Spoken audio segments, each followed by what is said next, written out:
Bienvenue dans Étincelle de vie, le podcast qui aide à retrouver de l'envie, de l'énergie pour construire une vie apaisée et sereine. Dans cette deuxième partie, nous poursuivons le témoignage de Charlotte Dubarret, qui après avoir traversé un burn-out très éprouvant, continue sa reconstruction. Nous la retrouvons à Lyon où, dans une nouvelle forme d'équilibre, elle développe son activité de décoratrice d'intérieur. De nouveaux défis l'attendent sur son parcours de reconstruction qui vont l'amener à un nouveau départ et à une profonde transformation. Tu te mets à ton compte. Je me mets à mon compte au tout début. Je suis du coup toujours à cette époque sur Lyon. Et puis, j'essaye de me faire connaître à droite, à gauche. Mes objets personnalisés en création commencent à bien marcher. Je fais quelques marchés de créateurs. J'y prends du plaisir. Donc voilà, je continue comme ça. C'est ça, on est été 2022. Début d'été 2022, arrive un autre traumatisme dans ma vie. Je perds une de mes meilleures amies dans un accident. Donc, meilleure amie on a 6 mois d'écart, on était très proches, etc. Donc, un choc pour moi. À nouveau, oui. À nouveau, j'avais pas besoin de ça, mais c'est comme ça, on choisit pas. Et pile poil au même moment, je me sépare de mon ex-compagnon, du coup. Donc deux ruptures encore difficiles Ouais, et concomitantes pratiquement. exactement. À une semaine d'intervalle, à peu près. Elles sont pas liées du tout, mais c'est comme ça, c'est les hasards du calendrier et de la vie. Du coup, à ce moment-là, je me retrouve un peu au pied du mur. Été 2022, je décide de reprendre mes clics et mes claques et de rentrer en Normandie, dans ma région natale. Et j'ai ce besoin très, très, très fort de me rapprocher de ma famille. 22 juillet 2022, je rentre Mhm. avec mon camion et mon déménagement, toute seule. Je fais mes 600 kilomètres et je rentre chez mes parents. Je mets mon ego de côté. À Mhm. 35 ans, rentrer chez ses parents, c'est pas forcément évident, mais ils m'accueillent royalement bien. Ils ont été adorables, très à l'écoute. Je les avais plutôt assez protégés de mon burn-out. J'en avais peu parlé parce qu'on était à 600 km d'écart, que la distance, et on parlait au téléphone, c'était pas facile. Et j'assumais pas forcément ce qui m'arrivait. Ils savaient que j'étais en arrêt maladie, ils savaient que je faisais un burn-out, mais pour eux, c'était plutôt obscur. Mhm. Et quand on se voyait, on parlait d'autre chose. J'ai aucune envie de parler de mon arrêt maladie. Donc finalement, l'été dernier, quand je rentre, mes parents découvrent un petit peu tout ce qui s'est passé dans ma vie, parce que j'en parle un peu plus. Mais j'ai des périodes avec ma séparation où du coup, je me remets très régulièrement à pleurer, à reperdre confiance en moi et à me poser la question de waouh, j'ai 35 ans, j'ai plus de job, j'ai plus de maison, j'ai plus rien. Qu'est-ce que je fais de ma vie? Nouveau départ. Donc, les questions existentielles que je ne voulais pas me poser au moment de mon burn-out de qu'est-ce que je fais de ma vie professionnelle, là, je suis concrètement obligée de me les poser. Mhm. Il faut que je trouve des réponses. Et donc, à ce moment-là, je me dis, dans le monde idéal, ça serait génial que j'arrive à trouver un job de RH 2 ou 3 jours par semaine pour pouvoir, à côté, essayer de démarrer mon activité de décoration en Normandie plutôt qu'à Lyon. Qu'est-ce Donc, qui fait que tu envisages à nouveau un job de RH? j'envisage. Éventuellement, mais en me disant de toute façon, des postes de RH 2 jours par semaine, ça n'existe pas. Hmm. Donc, c'est le monde idéal, mais Charlotte, tu trouveras jamais. Donc, D'accord. je pars défaitiste complet. Donc, je regarde les postes sans vraiment y croire. Et puis un jour, sur LinkedIn, je tombe sur un poste à pourvoir en CDI pour un poste de responsable ressources humaines dans une petite boîte familiale, juste à côté, enfin, à 30 minutes de chez moi. Et là, je me dis, bon, ouais, pourquoi pas, mais c'est Sans pas trop y possible, croire. c'est pas pour moi. Je postule sans y croire, mais alors vraiment pas du tout. Je postule, je suis appelée, j'ai un entretien, l'entretien se passe très très très bien. Mhm. Dans l'entretien, je suis très transparente avec mon éventuel peut-être futur boss. Je lui explique que j'ai été pendant 15 ans RH, que j'ai souffert, que j'ai fait un burn-out. Et donc, il y a des choses dans mon métier que je n'accepterai plus. Je suis très honnête là-dessus, très honnête sur le fait que je suis aussi fatiguée et usée par ce burn-out. Donc, j'ai aussi beaucoup de craintes sur ma capacité à reprendre un métier de RH. Et de fil en aiguille, je suis retenue sur le poste. Donc, c'est une première victoire, mais je m'emballe pas trop vite parce que je ne sais pas du tout si je vais réussir. J'ai quand même la crainte de me dire est-ce que je suis capable de remettre mon costard de RH et d'y arriver. En revanche, ce Donc, que j'entends, c'est que, forte de cette expérience, peut-être pas pour la première fois, mais en tous les cas, il y a une vraie transparence sur là où tu en es, ce que tu cherches et ce ouais, que tu cherches pas à plaire, en fait. Tu dis juste où tu en es et ce que tu te sens en capacité et pas totalement de faire, mais il y a une grande honnêteté. oui, parce que en face de moi, j'ai un patron qui vient de racheter la boîte, c'est une entreprise familiale. Il crée le poste de responsable RH, un poste qui n'existait pas avant. Donc, il y a des gros enjeux. Donc, il y a un super challenge à faire.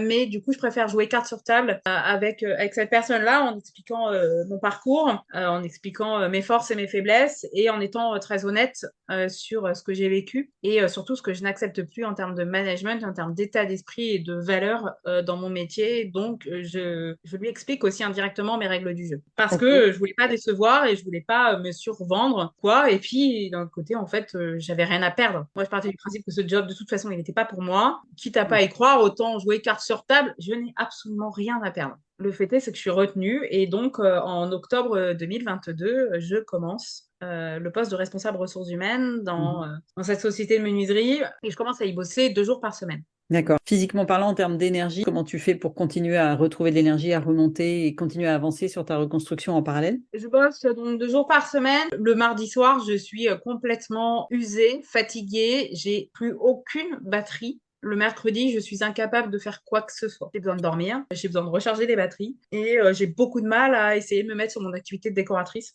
qui demande de l'énergie parce que c'est une activité qu'il faut commencer, qu'il faut explorer, il faut essayer de se faire connaître. Et en fait, j'ai pas la niaque, j'ai pas l'énergie. Je sens que mon corps, il est waouh, il demandait de travailler 2 jours. Bah, c'est tout ce qu'il peut faire. Il n'arrive pas à faire plus. Donc, c'est compliqué à accepter et c'est là où je comprends que en fait, je suis pas du tout guérie de ce burn-out. Je me demande combien de temps je vais traîner ce boulet à mes pieds et donc je commence à avoir une kinésiologue. Je connaissais pas du tout ce métier. C'est ma chère maman qui m'en parle. Au tout début, je l'envoie bouler. Et finalement, bon, je regarde un petit peu sur Internet ce que c'est. J'ai une amie qui est kinésiologue. J'ai d'autres amis qui se sont fait suivre par des kinésiologues, donc je leur en parle. Je Donc, peux, tu peux nous dire en deux mots de quoi il s'agit pour les gens qui connaissent pas. la kinésiologie, c'est une ancienne médecine qui fait parler le corps, qui écoute le corps. Quand le corps réagit sur différents symptômes, ça veut dire que mentalement, il y a des problèmes à tel et tel endroit qui viennent du passé, qui viennent de l'enfance, qui viennent d'un traumatisme professionnel, personnel ou autre. Mais c'est le corps qui parle. Et puisque c'est le corps qui parle, la kinésiologue, en examinant le corps, elle est amenée du coup à nous poser des questions pour nous faire réfléchir et pour essayer de traiter ces mots qui sont bloqués, des traumatismes conscients ou inconscients. À certains moments, il y a beaucoup d'inconscients et du coup, d'aller chercher dans sa mémoire des blocages inconscients pour essayer de délivrer cette inconscience. Pour ensuite, du coup, lâcher prise et faire que le corps aille mieux. Oui, donc c'est ce retour en Normandie, tu disais, bon, je me retrouve à 35 ans à me reposer la question du sens de ma carrière, tu repars un peu à zéro et en même temps, tu vas jusqu'à regarder les traumatismes potentiels qui étaient là et qui n'étaient pas du tout traités ou avec Oui, lesquels tu faisais d'une certaine façon. C'est-à-dire qui avaient créé la combattante, qui voulait voir les forces et qui, quelque part, avait un peu oublié des fragilités qui étaient là. Donc, c'est en passant par le corps que finalement, tu as dépassé ces fragilités. exactement. Ouais. La battante en moi a été créée par mon enfance. Quand j'avais 7 ans, ma sœur, qui a 18 mois de moins que moi, a eu une très grave maladie et du coup, elle a enchaîné chimio, séjour à l'hôpital, etc., etc. Ça a duré bien trop longtemps. Mais du coup, et mon petit frère venait de naître à ce moment-là. Donc, à 7 ans, j'ai appris à être forte. Oui. J'ai eu une maturité qui a été très élevée, beaucoup trop vite. Et du coup, c'est ça qui a fait en moi la femme battante que je pouvais être avant mon burn-out, autonome, responsable et très engagée. Et très orientée vers les autres, l'écoute des autres, le sens du service. Ça a développé en moi un sens du service très fort, très important et qui a guidé, je pense, une bonne partie de ma vie. À tel point que j'étais capable de très régulièrement me mettre de côté, à penser toujours aux autres avant de penser à moi. Oui, parce que c'est des circonstances dans lesquelles tu ne pouvais pas te permettre d'être faible ou fragile ou de demander de l'assistance à ce moment-là, parce qu'il y avait trop de préoccupations. Donc, du coup, Exactement. tu as intégré ça et tu en as Et fait. ça a été toute ma vie jusqu'à mon burn-out. Et donc, la kinésiologie m'a permis de prendre conscience de ça, que je ne voyais pas, et m'a permis de me faire comprendre que c'était pas être égoïste de penser à soi. Qu'à un moment donné, c'était nécessaire, vital, que le corps en avait besoin, que je devais à certains moments m'accorder des instants pour moi de bien-être et pour pouvoir retrouver un jour un éventuel équilibre. Donc, finalement, ce burn-out, tu dirais qu'il a eu quel impact sur ta vie, ou en tout cas, comment tu le vois aujourd'hui? Il a eu des côtés bénéfiques, puisque ça m'a permis de prendre conscience de certaines choses, ça m'a permis de me remettre au centre de ma vie. Mais aujourd'hui, j'ai encore des séquelles assez importantes. Je commence mon job en octobre 2022. Février, mars 2023, mon boss me demande de passer idéalement à temps plein, parce qu'il s'aperçoit que c'est super intéressant d'avoir une RH et tout le monde devient très demandeur. Et donc, il me demande éventuellement de passer à temps plein. Là, gros dilemme dans ma tête. Je prends mon courage à deux mains et je lui explique qu'en fait, mon corps peut pas, que je ne veux pas. c'est que mon corps, physiquement, aujourd'hui, il n'est pas capable d'encaisser plus. Qu'au bout de 2 jours, je suis incapable de faire quoi que ce soit et que je suis pas encore remise, que je suis encore malade de mon burn-out, malgré le fait que je suis heureuse d'être dans cette entreprise, que je reprends du plaisir sur un job de RH, que je retrouve un équilibre professionnel. Pour autant, je ne peux pas, aujourd'hui, je suis pas en capacité de faire plus. J'avais l'impression pour moi que c'était un aveu de faiblesse, mais en même temps que c'était nécessaire, que je savais que si j'allais faire plus tout de suite, c'était pas le moment et que je fonçais dans le mur et que j'allais exploser en vol. Lui ne voulant surtout pas ça, m'explique que la balle est dans mon camp. Il est hyper ouvert, il a envie que je bosse plus, mais qu'il veut que j'aille bien. Et donc, quand je suis prête, je reviens vers lui. Si c'est dans Super. 6 mois, c'est dans 6 mois. Si c'est dans 3 ans, c'est dans 3 ans. Mais la balle est dans mon camp. Donc, du coup, je décide en juin 2023, je suis passée à 3 jours par semaine. Super. Donc aujourd'hui, je continue à travailler le lundi, mardi. Le mercredi, c'est une journée off où je récupère et je rebosse le jeudi. Donc, tu as trouvé un endroit, en tous les cas, où quelqu'un qui respecte ton rythme et qui respecte qui tu es et tes besoins et qui te permet, du coup, Exactement. de retrouver du plaisir avec ce métier qui t'avait pas mal malmené auparavant, quoi. Exactement. Et puis un patron qui partage les mêmes valeurs humaines que moi, qui est du coup, je l'avais déjà senti quand j'avais fait l'entretien avec lui, mais aujourd'hui, je suis complètement confortée là-dedans, qui est nécessaire quand on arrive dans une entreprise où les RH, ça n'existe pas, il n'y a pas de politique RH, il n'y a rien, il y a tout à faire. J'ai un chantier énorme devant moi, mais j'ai carte blanche, et quand on doit tout créer, et qu'on travaille dans une petite entreprise familiale, c'est quand même très important de partager les mêmes valeurs que le patron et les managers qui m'entourent, parce que si c'est en inadéquation, c'est pas possible. Et donc aujourd'hui, je gère la politique RH de l'entreprise comme si c'était ma propre entreprise. Oui, donc il y a une vraie adéquation entre l'entreprise, toi et la vision de ton métier. Exactement. Je retrouve aujourd'hui du plaisir à être RH. Alors, tout n'est pas rose dans le métier de RH, hein. Il y a des moments où c'est difficile. Il m'arrive encore aujourd'hui d'avoir des moments difficiles, hein. Quand il faut sanctionner des collaborateurs, c'est tout sauf fun, hein. Je n'en prends aucun plaisir, mais c'est partie de mon job. Mais je le fais toujours avec beaucoup de respect, beaucoup d'humanité, beaucoup d'écoute. Et je prends toujours le temps de donner du sens et d'écouter. Ça fait vraiment partie de mon métier. Et aujourd'hui, du coup, je suis fière d'avoir retrouvé un job de RH. Je suis fière de bosser dans cette entreprise. Certes, d'y être que 3 jours par semaine pour le moment, mais d'avoir trouvé un vrai équilibre et d'être heureuse d'y aller et d'être épanouie.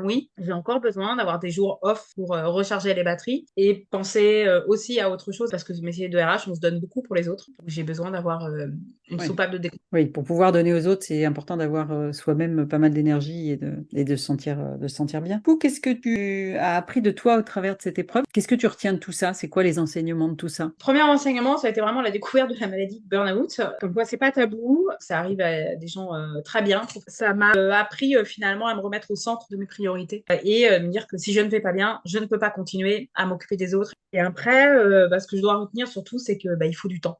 Beaucoup de temps. Accepter de prendre ce temps. Parce qu'aujourd'hui, je ne suis pas complètement guérie, j'ai toujours des séquelles, mais il faut accepter de prendre le temps. Moi, ce qui me frappe dans ton expérience de vie, c'est le chemin parcouru, c'est le courage d'avoir regardé les choses en face. C'est à quel point on peut se laisser prendre dans un engrenage, c'est-à-dire quand on est dans un job, qu'on est engagé, ça, je pense que ça peut servir d'exemple à beaucoup de gens, parce qu'il y a, moi qui accompagne pas mal de gens en entreprise, il y en a beaucoup qui aujourd'hui sont dans des situations de fragilité et qui s'en rendent pas compte et qui se disent il faut que je sois fort, parce qu'il y a vraiment ce tabou de burn-out égale faiblesse, arrêt maladie égale faiblesse, donc on tient, et à quel point il faut pas attendre trop longtemps, parce que plus on attend, plus c'est long pour se reconstruire. Et je trouve que tu as eu beaucoup de courage à regarder ce qui se passait, à oser suivre et écouter ton corps, à oser poser ta vérité en fait, pour pouvoir finalement avancer par étapes.